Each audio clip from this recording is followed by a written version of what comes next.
global mobility is literally moving people from one country, from one location to another. And then the global mobility team, really what the role is to assist not only that employee, but the business, so like the managers, what are the business needs? Why do we need this individual to come from India to the United States? What are the business needs? Is it a short-term assignment, or is it a long-term, or is it permanent? So really kind of seeing what those needs are, and then assisting the employee with the relocation package. What does that consist of? Because that's a huge change, not just for the employee, but if they have a spouse, if they have children, what will that process look like for them? So really, I think that's what what global mobility does. It's not just looking at the business, but then also that individual and what their needs are. So a lot of the employees we bring in want to stay permanently, but sometimes they don't have a pathway to permanent residency. So that is a challenge to work through that. That goes from what we can do from a legal point of view to managing the employees' expectations versus not losing a candidate as well, or a transfer.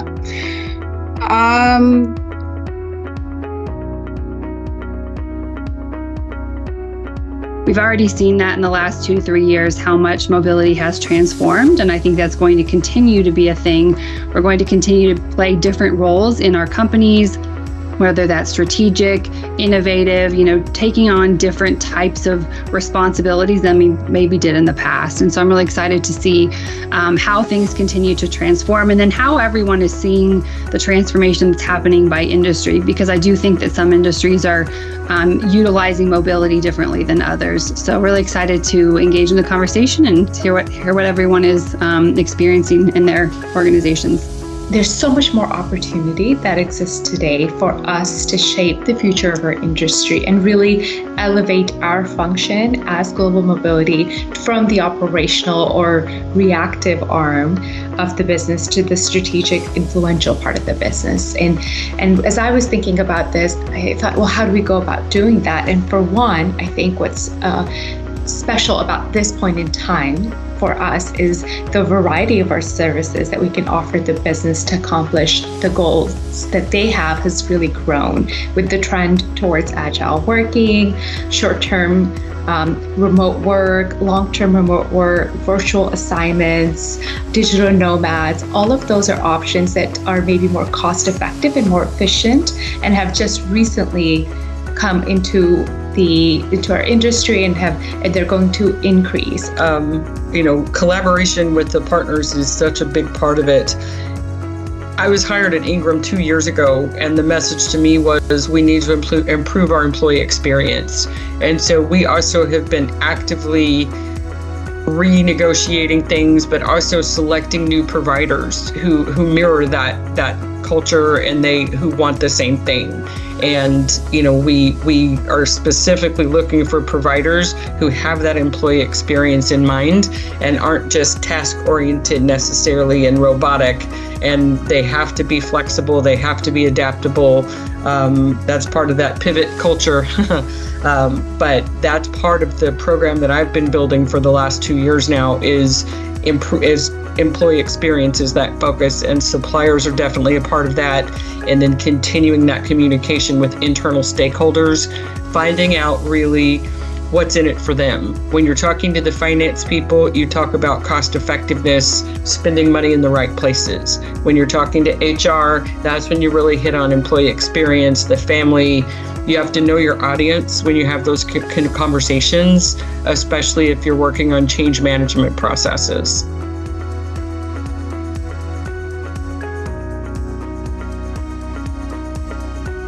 I believe global mobility will become more and more agile and flexible, and the concentration being on employees' productivity and also their well-being.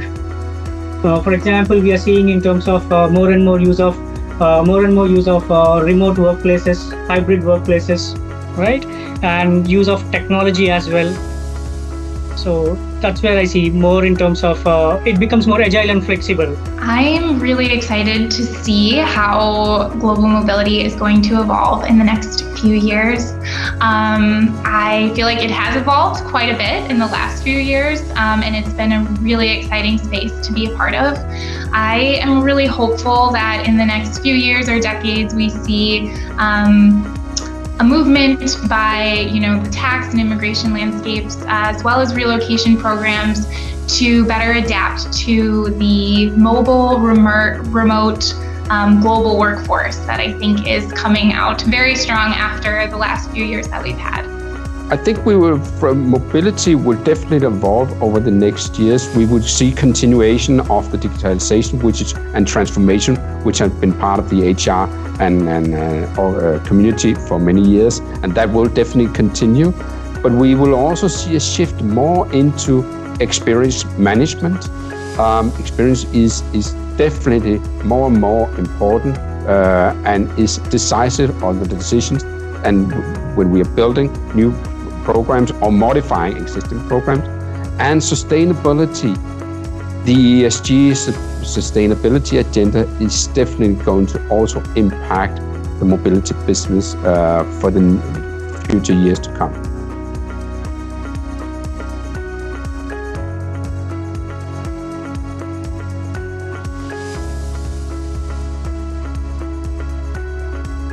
So Alif and I, in preparation for today, we looked at this through two lenses. So the first one was more an external macro viewpoint on the industry, and then the second part was more internal to your organisations and the things that you're seeing, just like Lauren alluded to a minute ago. So I'll kick off, and then I'm going to hand over to Alif.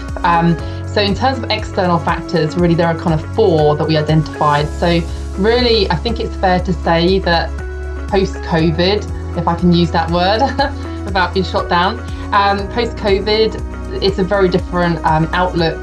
I think it was quite a transformative journey that we've all been through. It was very reactive at the time, and now a lot of companies, after that kind of perspective where they had to react and move, now they're reflective and they're looking to future-proof their functions. So I think the post-COVID era is definitely one where the workforce, in terms of some companies are letting people go and work from anywhere, some are looking at hybrid, and some are now saying, well, actually, we're mandating your return to the office. And all of those have a direct impact on our global mobility programs and how we manage that workforce. So that's the first kind of area I wanted to touch upon.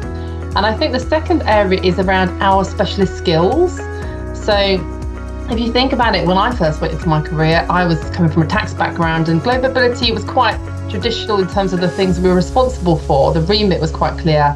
Now what we see is we're broadening into reward and HR considerations, all of it really triggered by what I just mentioned as the first factor. So really, we're a jack of all trades, and the expectation of the business is immense.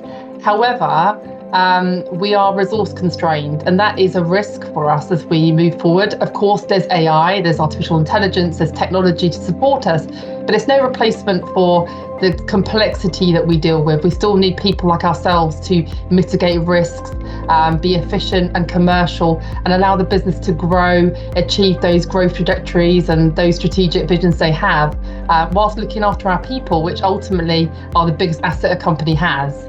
So that'll be number two, is the specialist skills broadening out. And I think the third area is generally, I mean, Alif, we talked about this, the compliance, the compliance headache, tax and immigration rules becoming increasingly complex, processes changing, authorities, again, reacting to COVID, and then that whole knee jerk of how do we grow, and economies are under such pressure at the moment. So all of these rules are constantly evolving and changing while governments are looking for more revenue streams. And so therefore our role is very challenging to mitigate those risks, navigate all those complexities, and ultimately successfully mobilizing that person into that country.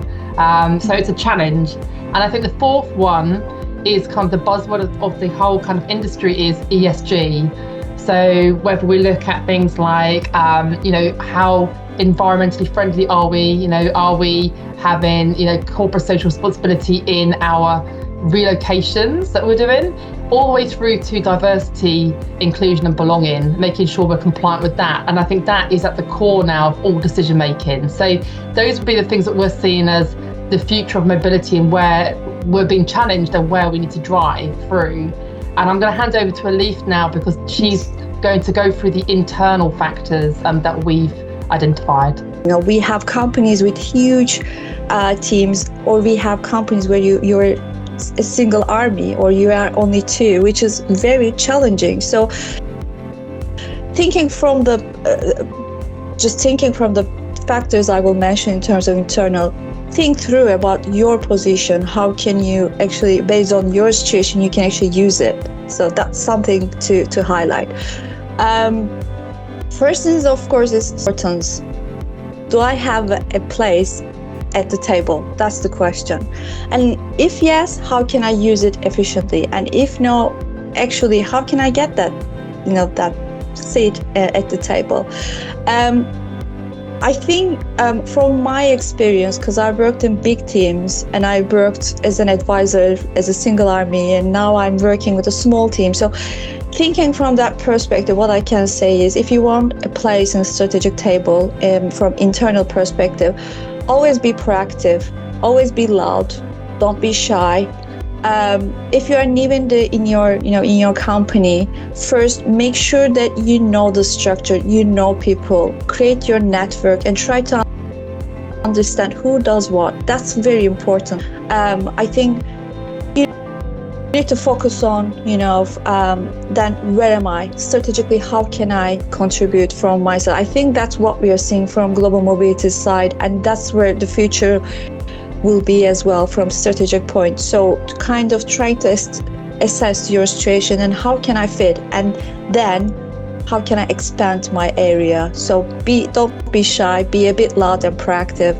And the other thing, I guess, and for the second point is strategic thinking.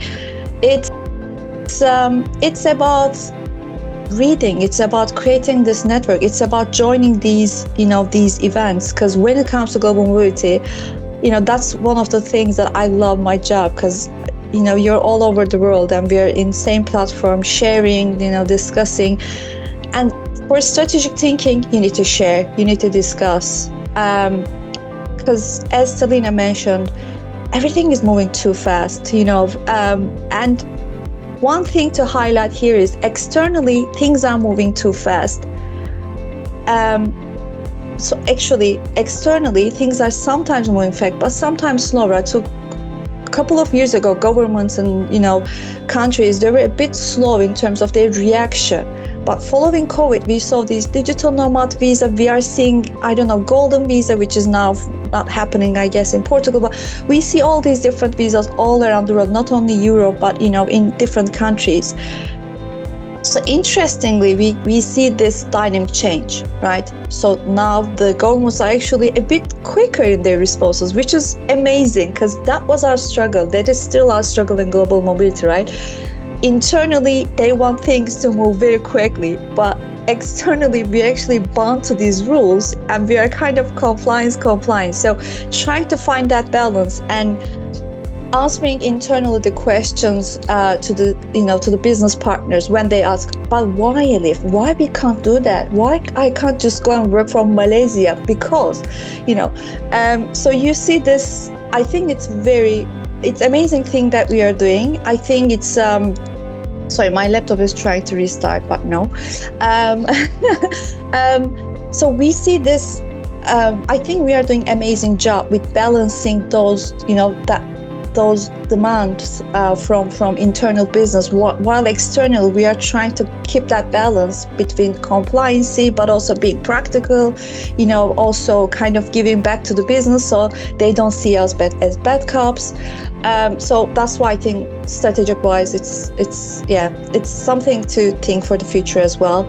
And we see this change, from business side, that they don't focus on where you do the work, they focus on how you do your work, which is very interesting, because now you hear from your employees saying that, well, actually, it doesn't matter where I am. I can still do my job. Yes, you can. And because that's where it is, now the business wants us to kind of get aligned with that expectation. They want us to answer those requests and say, Elif, make this happen.